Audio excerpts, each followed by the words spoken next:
উপদেষ্টা হিসেবে নিয়োগপ্রাপ্ত 2 জন বা 3 জন, তাদের মধ্যে অন্যতম যাকে নিয়ে সবচেয়ে বেশি সমালোচনা হচ্ছে ফারুকী। কি ফারুকী যেন, মাসুদ সারোয়ার ফারুকী।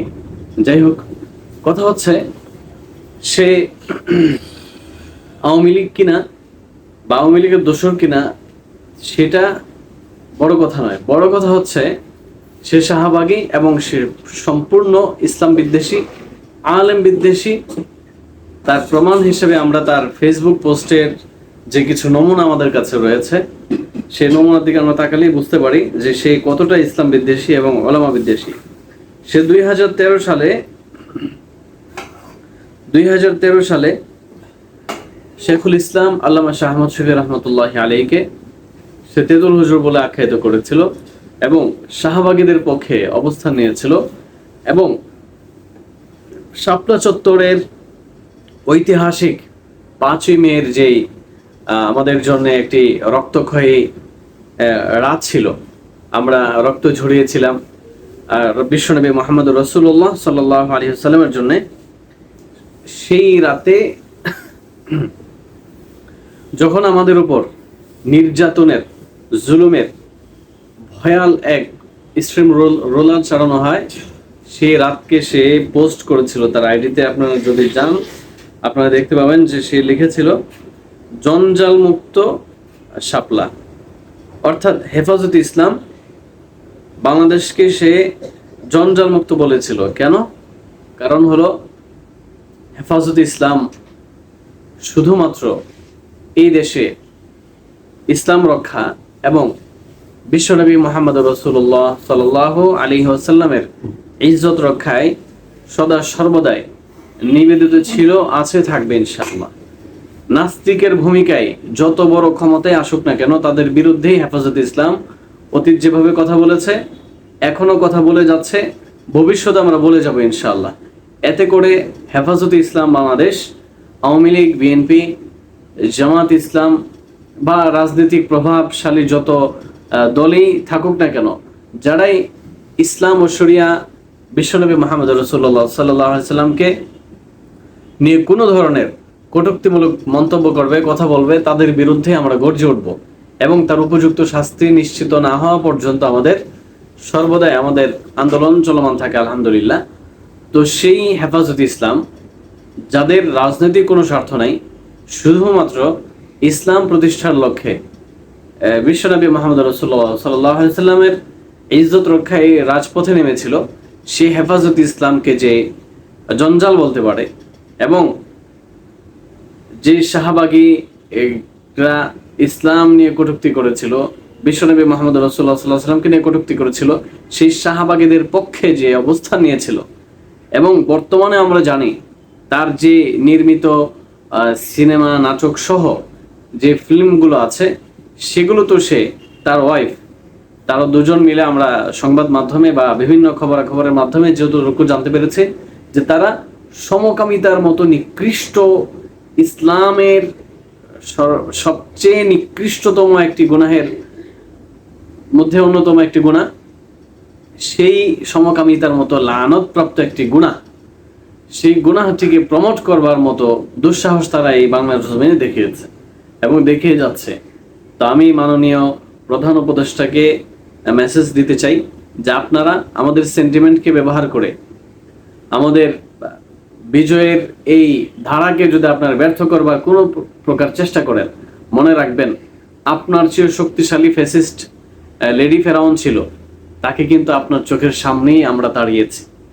আমাদের মাদ্রাসার ছাত্ররা, আমাদের কলেজ ইউনিভার্সিটির ছেলেরা, আমাদের সাধারণ জনগণ, সকল মুসলমান শুধুমাত্র এই আবেগ নিয়ে তার রাস্তায় নেমেছিল যে এই ফ্যাসিস্টের আমলে ইসলাম নির্যাতিত হচ্ছে, ওলামা একরাম নির্যাতিত হচ্ছে, সাধারণ মানুষ নির্যাতিত হচ্ছে, সকলেই নির্যাতিত হচ্ছে।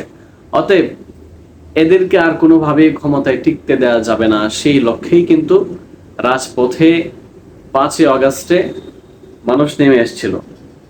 তো আমি বলতে চাই যে তাকে অনতিবিলম্বে ইসলাম বিদ্বেষী, আলেম বিদ্বেষী এবং সর্বোপরি হেফাজতে ইসলাম বাংলাদেশের প্রতিষ্ঠা আমির শেখুল ইসলাম আল্লামা শাহ আহমদ শফী রহমতুল্লাহি আলাইহিকে তেঁতুল হুজুর বলে আখ্যায়িত করা নষ্ট ভ্রষ্ট একটি মস্তিষ্কের অধিকারী এই ফারুকীকে অনতিবিলম্বে আপনারা উপদেষ্টা পদ থেকে তাকে বহিষ্কার করুন এবং উপযুক্ত ইসলাম প্রিয়, আমি বলছি না আলেমদেরকে নিয়োগ দেন। আপনারা আলেমদের প্রতি আস্থা রাখতে পারবেন না, আপনারা আলেমদের প্রতি আস্থা আপনাদের আসছে না।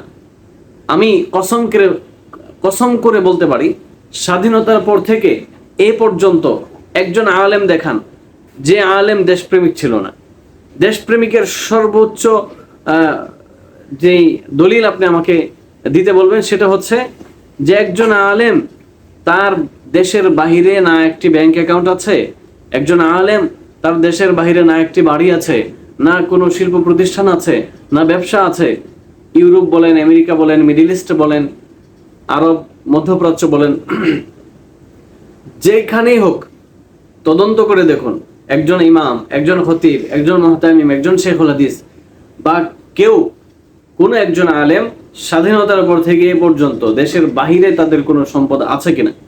বরং দেশের বাহিরে যদি কোনো ওলামা একরাম সফরে যান, সেখান থেকে ডলার, রিয়েল এগুলো মানুষ থেকে হাদিয়ে পেয়ে এনে বাংলাদেশে তিনি প্রতিষ্ঠান করেন। সুবহানাল্লাহ। তো সেই আলেমদের উপর আপনাদের আস্থা নেই, কারণ আলেমরা থাকলে আলেমদের ডানে বায়ে কোনো চোর থাকতে পারবে না, ঘুষখোর থাকতে পারবে না, কোনো লুটতরাজ করতে পারবে না কেউ। আলেমরা থাকলে মদ জুয়ার আসর হবে না, আলেমরা থাকলে আনন্দ ফুর্তির নামে অশ্লীল কোনো কর্মকাণ্ড হবে না। সেজন্য আলেমদেরকে উপদেষ্টা পদে বেশি থেকে বেশি দেওয়া হচ্ছে না। প্রিয় দেশবাসী, আপনাদের কাছে আমি আহ্বান করতে চাই, একবার শুধু আলেমদের উপর আস্থা রেখে দেখুন। ইনশাআল্লাহ এই ফেসিস্টরা বিগত 50 বছরে দেশের যা করতে পারেনি, আলেমদেরকে দায়িত্ব দিলে আফগানের সেই উত্তম উজ্জ্বল নমুনা রয়েছে যে ওই পাগড়িওয়ালারা কি করছে। আলহামদুলিল্লাহ, হলফ করে বলতে পারি, বাংলাদেশের পাগড়িওয়ালাদেরকে আপনারা দায়িত্ব দিয়ে দেখুন, একবার আস্থা একবার রেখে দেখুন।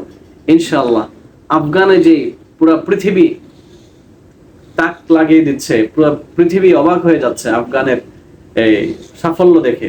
ইনশাআল্লাহ বাংলাদেশের সাফল্য বিগত 50 বছরে যা হয়নি, মাত্র 5 মাস সময় দিন, 5 মাস বা 5টি বছর সময় দিন, ইনশাআল্লাহ ওই 50 বছরের ঘাটতি পুষিয়ে যাবে।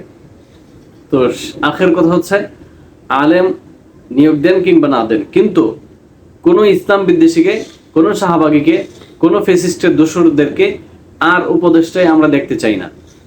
আমি প্রস্তাবনা রাখতে চাই, আসিফ মেহতাব স্যারের মতো একজন যোগ্য, সৎ, ইসলাম প্রেমী একজন মানুষকে, তার যোগ্যতা সম্পর্কে বলতে গেলে তো ভিডিওটা অনেক লম্বা হয়ে যাবে। আপনারা প্রত্যেকে আসিফ মেহতাব স্যার সম্পর্কে জানেন যে তিনি ফেসিস্টের আমলে কতটা নির্যাতনের শিকার হয়েছেন। আলহামদুলিল্লাহ, এমন একজন উপযুক্তকে রেখে তারা ওই আউল ফাউল বাউল টাউল এগুলো কোত্থেকে ধরে এনে, নষ্ট ভ্রষ্ট এদেরকে ধরে এনে বসিয়ে দিচ্ছে। আমি স্পষ্ট ভাষায় বলতে চাই, কারো মদদে যদি আপনারা, বিদেশি কোনো প্রভুর মদদে যদি আপনারা এই সমস্ত কাজ করে থাকেন, ইসলাম বিদ্বেষীদেরকে এখানে ঢুকিয়ে থাকেন, ইনশাআল্লাহ আমরা পুরা উপদেষ্টা পরিষদ ভেঙে নতুন উপদেষ্টা পরিষদ গড়ে তুলবো ইনশাআল্লাহ।